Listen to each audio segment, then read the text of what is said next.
Hi, everybody.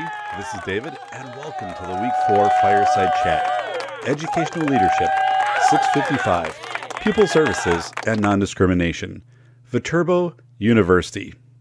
I'm still fighting a little bit of a cold, and it is cold down here in the North Star recording studio with a brisk 58 degrees.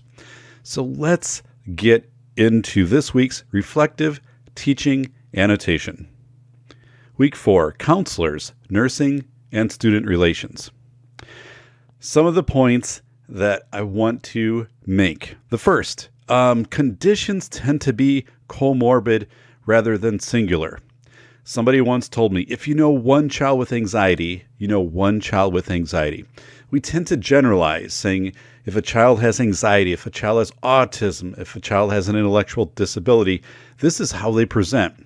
But of course, every student is unique, and how they respond to their environment is unique. So something we need to take into account and remind people that we have many complex things involved today. Again, comorbid, and how medications and how therapies combine to interact with how that child presents. So something that in the past, I think we used to think about things as more singular, more this is speech language, this is specific learning disability, this is TBI, whatever. It seems that things are more comorbid these days. So just a discussion to have with staff. If you're using the Youth Risk Behavior Survey, just understand that the YRBS is not a mental health screening tool. It was never designed for that. It has some questions that kind of get into that area, but it was never designed for that. It is a bulk assessment, which is then compiled with other assessments to typically give you results. You will not receive an individual student's results off the YRBS. This becomes very tricky to navigate when you're using YRBS results to try to give a profile of your school, possibly like a mental health profile, trying to diagnose a percentage of your student body that might be presenting with mental health needs. Very difficult and inappropriate actually to do that with the YRBS. I know some schools have done that. I've seen that in some grant applications. However, it is not a screener. It is just a global indicator. And once you mix that in and blend that in with all kinds of data sets from other schools, I'm not a big fan of that. And I'll tell you why. I think students with disabilities and also English language learners don't respond very well to the YRBS. They don't understand the terminology. It's written at a level which is beyond their vernacular. So you have a lot of students who are kind of being excluded from this. And you also don't have the ability to test for understanding or ask questions of understanding. So I'm not a big fan of the YRBS, and I just want to make you aware of what I perceive as the limitations with the YRBS. Again, it is not a tool that should be used as a mental health screener. So it is critical that pupil services professionals be professional at all times. So, of course, right? But it's knowing your biases and knowing your positionality. Positionality as a researcher would be if you go into a specific environment and you're conducting research, how does your presence actually affect that environment? For example, as a student services director, when you go into a school, the school probably operates a little bit differently when you're there because people know that somebody from district office is there and there's a little bit of a heightened awareness. So also, this is something, being aware of the decisions that you make. We all tend to have our own bias, whether saying it's positive or negative, just saying it exists. And we tend to pattern decisions, meaning the more and more we do things, the more and more our decisions tend to be similar. That can be good, and it can also be bad.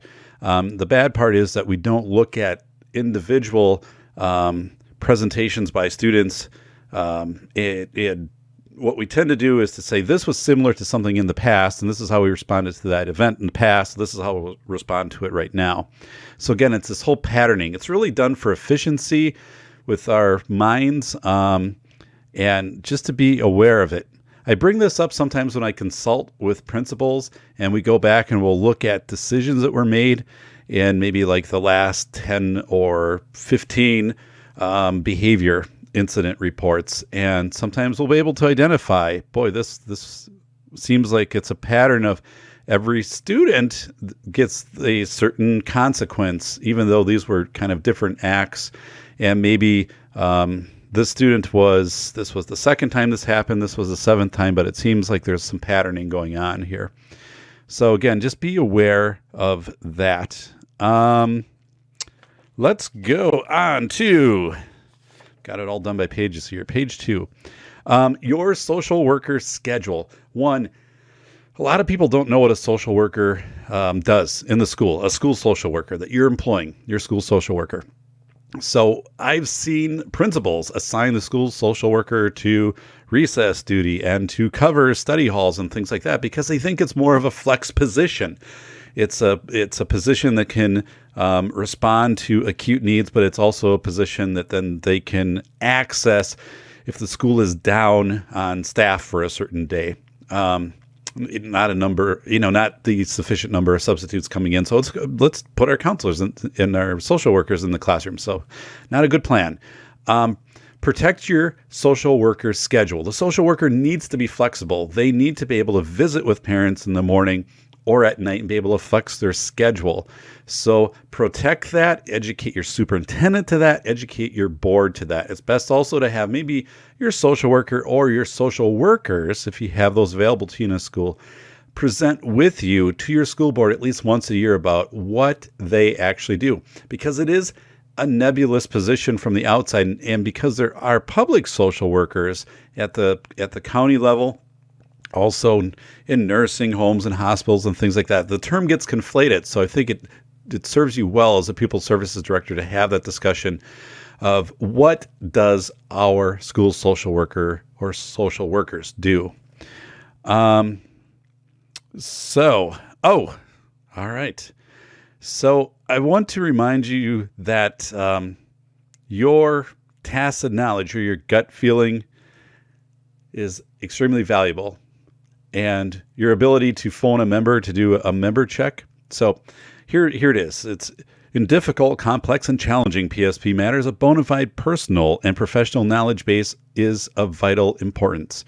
So again, you will build this, you'll acquire this over time, but tacit knowledge is when you can just kind of recognize when something is not on keel, or your gut feeling, either one of those. Those have actually been studied by Professor David Klein with firefighters, identifying when it's time to leave the roof of a building. This was a study done back in the 80s. Numerous fire stations, I think, out in the Los Angeles area. But they would ask firefighters, tell me about when it was time to leave this roof. And the firefighters couldn't describe it. It wasn't actually that the roof was mushy or soft or anything like that. It was just, again, this feeling from being a firefighter for a number of years to recognize that it was time to get off of this roof. It wasn't safe anymore. And you will acquire that as a Pupil Services Director. So embrace that gut feeling, that tacit knowledge. If something isn't quite right that you're sensing, you can always run it past one of your member checks and say, I'm getting odd sense on this. I'm going to run some of the details past you. I just want your honest feedback on this. Am I missing anything? Or is there anything I should be looking at? That will serve you well. But what we're told more and more today is to follow procedure, standard operating procedures, and to kind of ignore this gut feeling or ignore this situational awareness. I think that's a huge mistake. Again, your tacit knowledge, your gut feeling is extremely valuable. It is highly correlated to accuracy also. So talking about 18-year-old students dating underclassmen, 16-year-old students, and what constitutes, for example, statutory rape, what might involve a sexual offender list, things like that.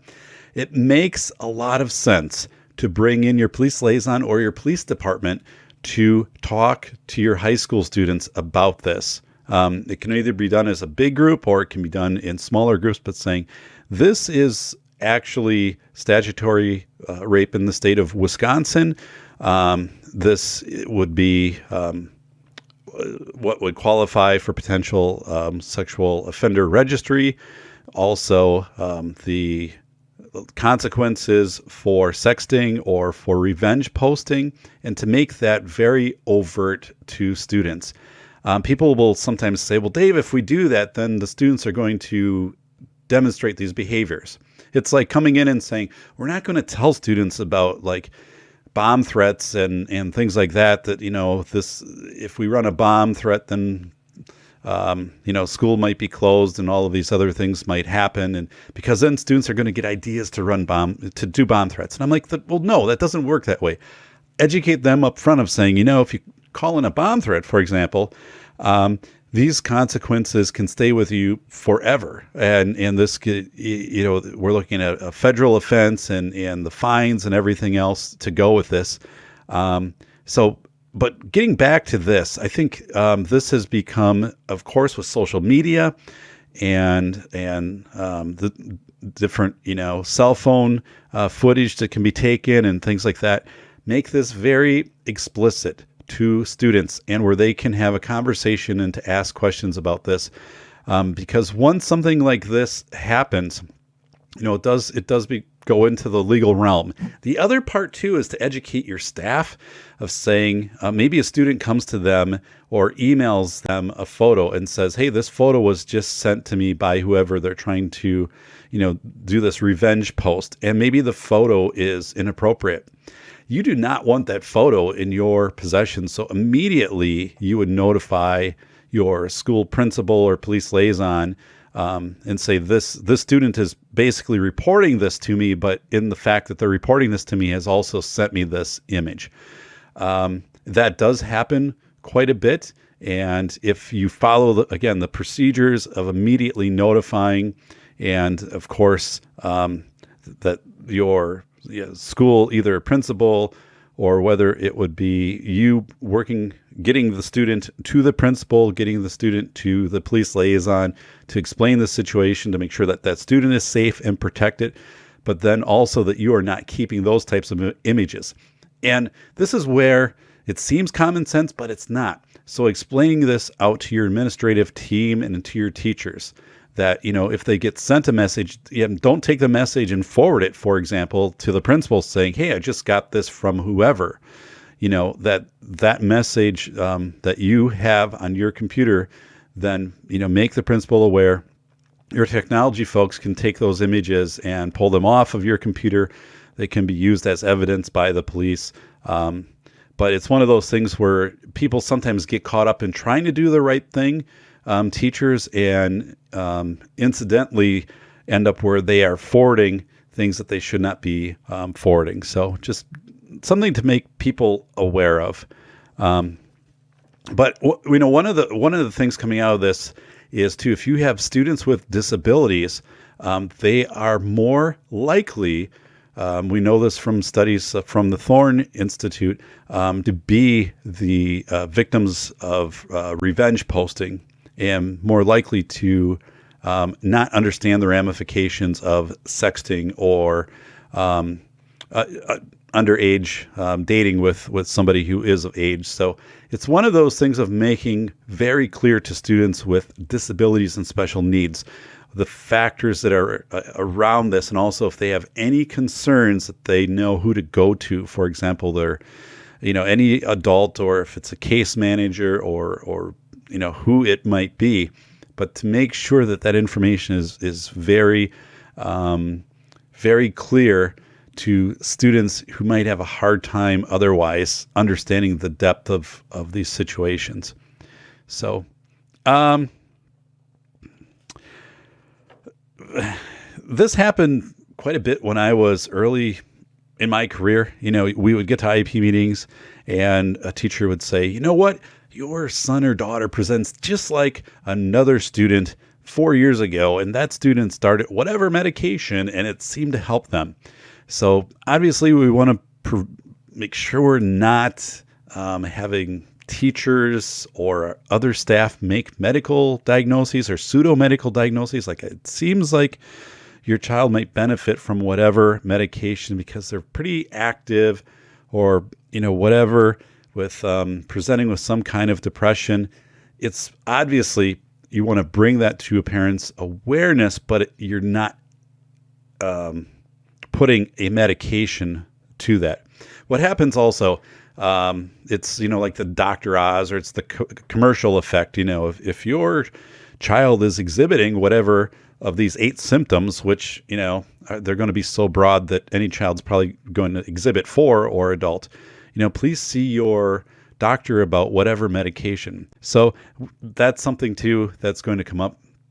I remember a parent who totally, after seeing one of those specials with a doctor, went in and was convinced that the medications would help her son, and they didn't, because obviously medication most likely needs to be paired with therapy. There's 2 parts of that, and that parent was then very disappointed in that. But it's one of those things, again, with school staff, of knowing what to say and what not. You can say there are some presentations of these types of behaviors, but not to come out and to say there's a specific likelihood of a diagnosis. It's likely your child is depressed, or it's likely your child has anxiety, or, whatever. Describe the behaviors and then the resources available to the parent. So talking about the 4-to-1 positive to negative ratio, there's a school district in Wisconsin actually has that as their policy. School-based health issues usually fall under the area of risk management of LEA personnel. So meaning we talk about administration of medications and monitoring of type 1 diabetes, asthma, so forth. That's all ultimately the pupil service director through nursing designees. So comes back to you as the pupil services director. Just a note, we know allergies are on the rise, all different types of allergies. We talked about that previously, and you're working right now on a case study for a student who has an allergy. So with schools witnessing an increased number of children with medical needs, I think it's very appropriate for you to provide medical type training to your staff. Have them attend conferences that are shading more toward the medical side. Even bringing in sometimes a doctor or a pharmacist or somebody just to talk about some of the different diagnoses, different medications. Again, we got to be careful we're not generalizing, but we got to do that with everything, right? Like if it's an intellectual disability, Down syndrome, whatever. But this, I think, also respects shows respect to your teaching staff, because they are presented with students with very complex medical needs. So if they can understand and receive training in those areas of, here's how the brain typically reacts if we have a student presenting with whatever, and these types of medications. It just gives them a little bit more access to the language, to the register that they're interacting with through the doctor's reports and through the parents. I did this all the time with staff toward the end of my career as a pupil services director. Open the door up and you'll see PESI trainings, for example, all throughout Wisconsin, like a one-day training, serving, children with G-tubes or something like that, in the school setting. So it's maybe we have a couple students like that. So it's like, I want to understand, how does a G-tube work? And what happens if a G-tube comes out, and some of these types of things. We'll get more specific training on that from nursing, but I want to know. Or some of the common medications prescribed to children and some of the common side effects, and how to recognize those and how to mitigate those. And then the questions that you want to have with a doctor, or the way that you want to provide documentation back and forth to a doctor. PESI's getting really good at that. There are other conferences that do a very good job at that too. But I think we have to look at professional development different than we did, 20, 25 years ago. So talked about nursing services. Make sure, and so right now, this is a big issue in the state of Wisconsin. The state immunization records are indicating that I think 4% of kindergartners have not been vaccinated, But see, that's a little bit misleading because not all of the records have been submitted. This is the job of the school nurse to go in and to submit, to gather the records and to submit them into the state system. Now, it's a lot of work. It's be ongoing parent to parent. The system itself to enter is a lot of work. So one, if you can assign clerical to this task, this helps your nurse a lot.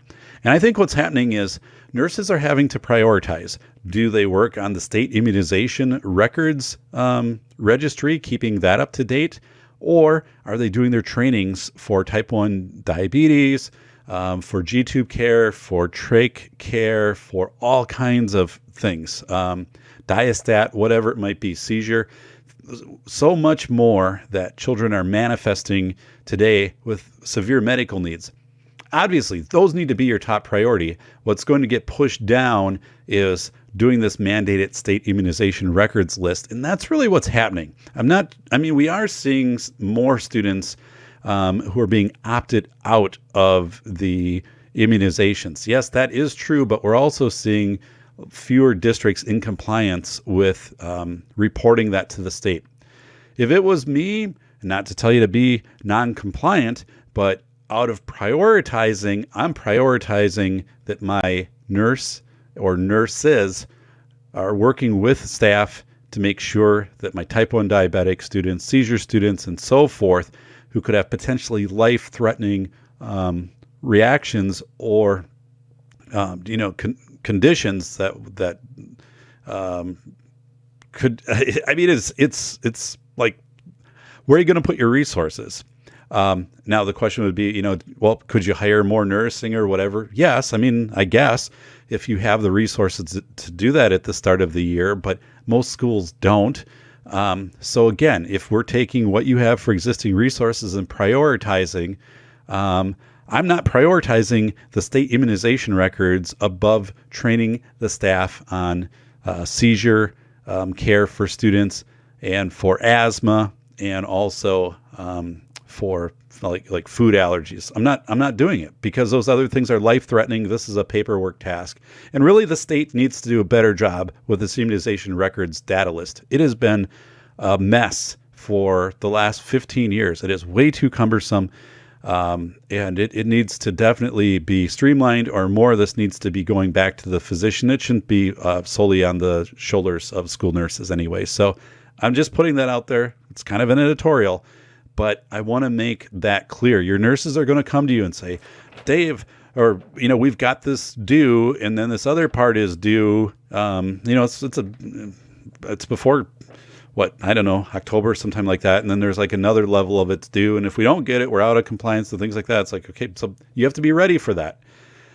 But I would never say, well, do that and don't do your other training, or this training for the student that moved in with asthma or that with a diastat or something like that.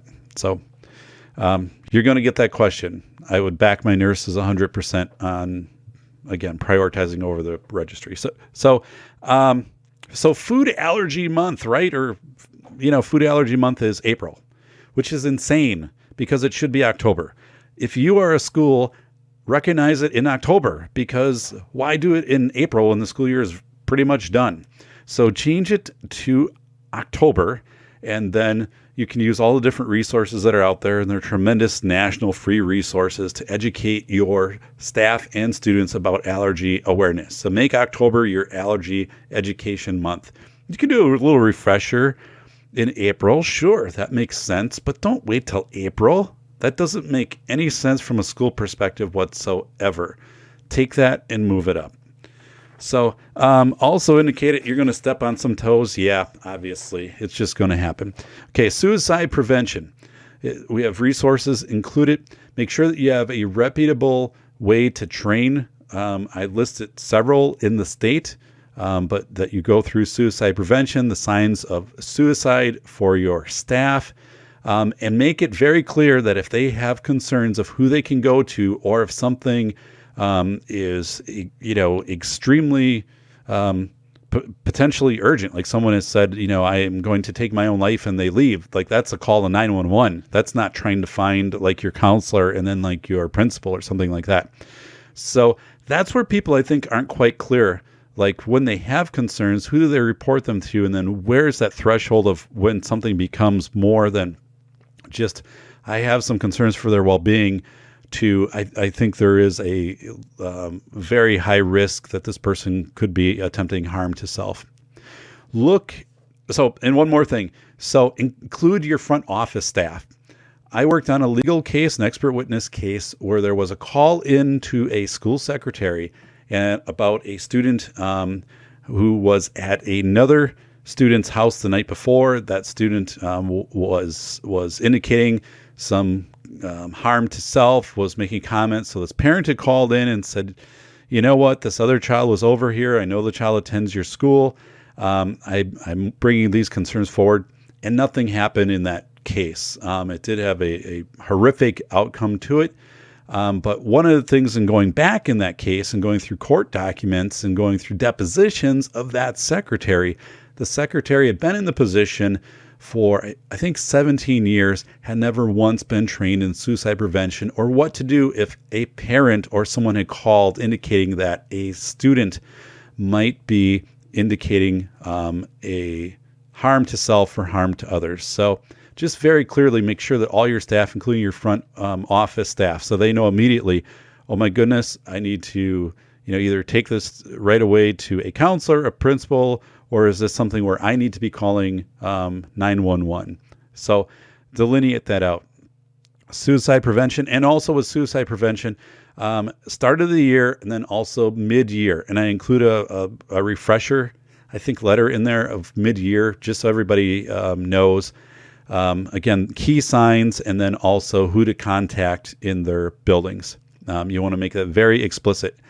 And even, I think it's great if you can list people by name that they should contact, and you're regularly updating that. And of course, it's always like, if you can't get this person, then go here, and that there always is somebody. Solar, SOLAR. This site hasn't been updated for a while, but it does have a host of restorative practices resources. We're getting away from punitive discipline. Watch the video from 1983. You can go on YouTube. It's called Children of Darkness. Again, it's in 1983, Children of Darkness. It shows a mental health institution for children, again, in 1983. So in 1983, I was just starting out in middle school. So this is like relatable because I can watch this, and there are students the same age that I would have been back in 83. So watch this. We think of punitive and being maybe 60s, 70s or whatever. We don't really realize that in the 80s and 90s, this was still pretty prevalent, not only in schools to have real heavy punitive processes, but also in mental health placements for children well into the 90s. And so you can also look up Pennhurst. But yes, 1983, Children of Darkness. It's about an hour long. I'm telling you, it's a documentary that will blow your mind.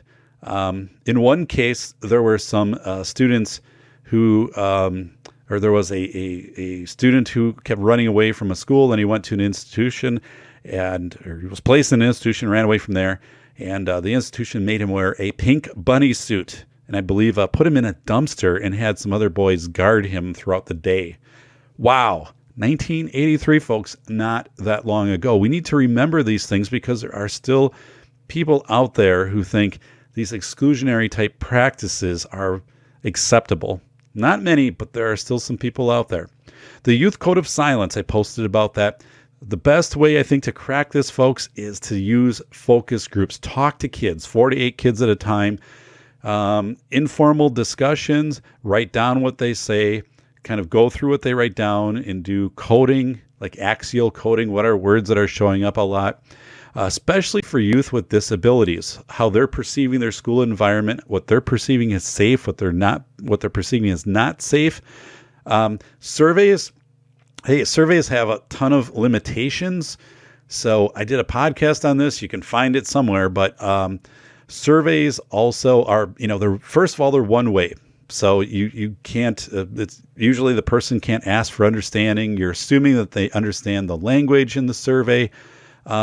Surveys just are not nearly as effective as focus groups. So again, be aware of the limitations of surveys. If you're building a survey, by the way, a survey like on school culture should probably take you a day to build, if not more. People build these in like 10 minutes, right? Hey, I just built a survey and sent it out, and 81% of the students said they're happy. Or, okay, 81%, well, who actually responded? What is happy? Was it a Likert scale? And I mean, all of this stuff.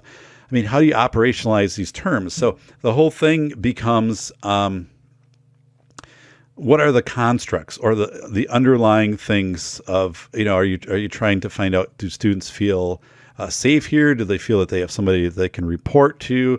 Do they feel that their concerns are being validated? But, if they report something, that something happens, usually that's like the youth code of silence. Kids will report something a few times. When nothing is done, they'll stop reporting. So your start of year, school connectedness, bullying, PowerPoint, which I included. I encourage you to do something similar to that. Make sure that you keep it. Identify any ways that it's linked to policy and handbook. Make sure you have an opportunity for staff to ask questions. Identify the date that it was given, the people in attendance, okay? And also, you might want to use that for your induction process. Now, it's a lot. Maybe you want to cut it down, but your induction process. Again, what happens for staff that join your school in November or in February? What kind of training are they getting on school connectedness and bullying? By the way, in school connectedness from the CDC, there is a new report out. The one I think referenced there is from 2009. But one of the things you'll find, of course, is connecting the child to the school is having the most benefit to that child. Not putting up bollards in front of your school or laminating your glass or anything like that. It's not going to come out of school connectedness. You're going to find that building that connection between the child and the school will decrease violence, statistically proven, increase attendance, increase academic outcomes, increase graduation across the board, including students with disabilities. So just want you to check that out. Check out School Connectedness plus CDC. It's a great report.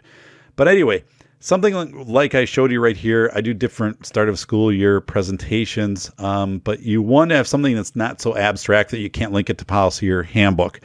So feel free to modify if this one has a little bit of age to it, whatever. But finally, I do have a link to the MultiCultural Center at UW and some other resources. Sheltreese McCoy, a good friend of mine, we attended our doctoral programs together at UW-Madison. She would be glad to help out your district with resources. For example, if your district is looking at introducing more multicultural awareness, especially smaller districts, especially rural districts, or if they want to visit UW-Madison, or anything. Sheltreese is awesome. Contact her. I think that would help a lot, especially again if you're a rural district.